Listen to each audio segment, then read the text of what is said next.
इसमें कोई दो राय नहीं कि माननीय कृषि मंत्री जी जैसा लच्छेदार भाषण कोई नहीं दे सकता है। मैं जानना चाहता हूं एमएसपी कब मिलेगी, किसानों का कर्जा कब माफ होगा, डीएपी कब मिलेगी, किसान के हालात कब सुधरेंगे। मेरे भाषण में लच्छा तो कहीं था ही नहीं। माननीय अध्यक्ष महोदय, किसानों की आय के बारे में एनएसएस की एक रिपोर्ट, वही हम लोग प्रमाणिक मानते हैं। उसके अनुसार माननीय अध्यक्ष महोदय 2002-03 में ये आय थी 2115 रुपया महीना। ये बढ़कर 2018-19 में हो गई 10,218 रुपया महीना। और इसके बाद का सर्वे अभी नहीं हुआ, लेकिन मैं माननीय अध्यक्ष महोदय आपके माध्यम से सदन को यह बताना चाहता हूं कि प्रधानमंत्री श्रीमान नरेंद्र मोदी जी के नेतृत्व में किसानों की आय बढ़ाने के निरंतर प्रयत्न किए जा रहे हैं। और उन प्रयत्नों को अगर आप देखें तो हमने 6 सूत्रीय रणनीति बनाई है। पहला, उत्पादन बढ़ाना। दूसरा, उत्पादन की लागत कम करना। तीसरा, उत्पादन के ठीक दाम देना। चौथा, अगर प्राकृतिक आपदा आए तो नुकसान की भरपाई करना। पांचवा, कृषि का विविधीकरण। और छठवां, जैविक और प्राकृतिक खेती को प्रोत्साहन। और इन उपायों के परिणाम स्वरूप माननीय अध्यक्ष महोदय 2019 में माननीय प्रधानमंत्री जी ने एक क्रांतिकारी फैसला किया कि फसलों के दाम, जो उत्पादन की लागत है उस पर कम से कम एमएसपी के दाम 50% लाभ देकर घोषित किए जाएंगे। और तब से घोषित हो रहे हैं ये लगातार। उत्पादन बढ़ाने के लिए माननीय अध्यक्ष महोदय अलग अलग 109 बीजों की नई वैरायटी घोषित की गई, तो हम उन्नत बीज दे रहे हैं, मैकेनाइजेशन कर रहे हैं। आज ही प्रधानमंत्री जी नदी जोड़ों के एक बड़े प्रोजेक्ट पर मध्य प्रदेश और राजस्थान के बीच एक समझौता ज्ञापन हस्ताक्षरित हो रहा है। नदी जोड़ो कार्यक्रम चल रहा है सिंचाई की बेहतर व्यवस्था के लिए। सूक्ष्म सिंचाई योजना है। उत्पादन की लागत घटाने के लिए प्रधानमंत्री किसान सम्मान निधि का क्रांतिकारी फैसला किया है, तो इसी सरकार ने माननीय अध्यक्ष महोदय किया है।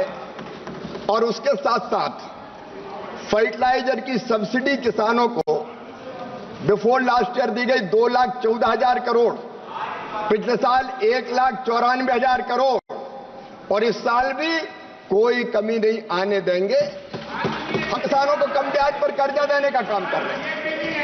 किसानों को कम ब्याज पर कर्जा देने का काम कर रहे हैं। किसान क्रेडिट कार्ड है, मैकेनाइजेशन है, कृषि का, कृषि उपकरणों को सब्सिडी पर देने का हम काम कर रहे हैं।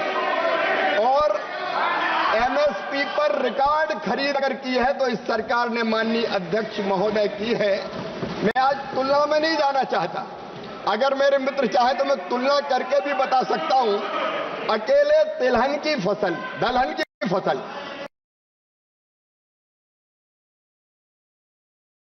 हमने 1,70,00,000 मीट्रिक टन किसान को सही दाम देने के लिए खरीदी है। एक नहीं, अनेकों उपाय, अगर आप अनुमति दें तो मैं तो पूरी बहस कर सकता हूं। यह सरकार कर रही है और उससे निश्चित तौर पर किसानों की आय बढ़ रही है, ये मैं दावे के साथ कहता हूं। Honourable member supplementary. माननीय अध्यक्ष जी, इसमें कोई दो राय नहीं कि माननीय कृषि मंत्री जी जैसा लच्छेदार भाषण कोई नहीं दे सकता है। आप प्रश्न पूछिए। लेकिन जमीन पर हालात भाषण से अलग है।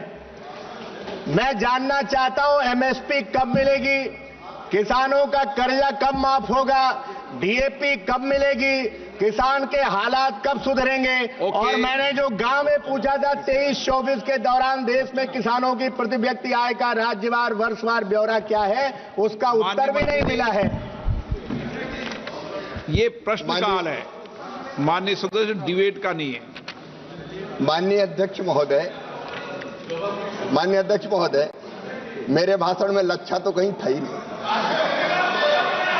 मैंने तो सीधे सीधे तथ्य रखने की बात कही है। आपसे मैं कहना चाहता हूं, एमएसपी पर आज भी खरीद हो रही है। सोयाबीन हम अभी भी खरीद रहे हैं और तेलंगाना में तो कांग्रेस की सरकार है। तेलंगाना की सरकार ने कहा कि सोयाबीन का किशन रेड्डी जी बैठे और ज्यादा खरीदना, टारगेट बढ़ाओ, तो उसकी अनुमति देने का काम भी इसी सरकार ने किया है। माननीय अध्यक्ष महोदय, अधिसूचित फसलों की एमएसपी पर खरीद हो रही है, डीएपी लगातार आ रहा है, किसानों की आय बढ़ाने के निरंतर प्रयत्न किए जा रहे हैं।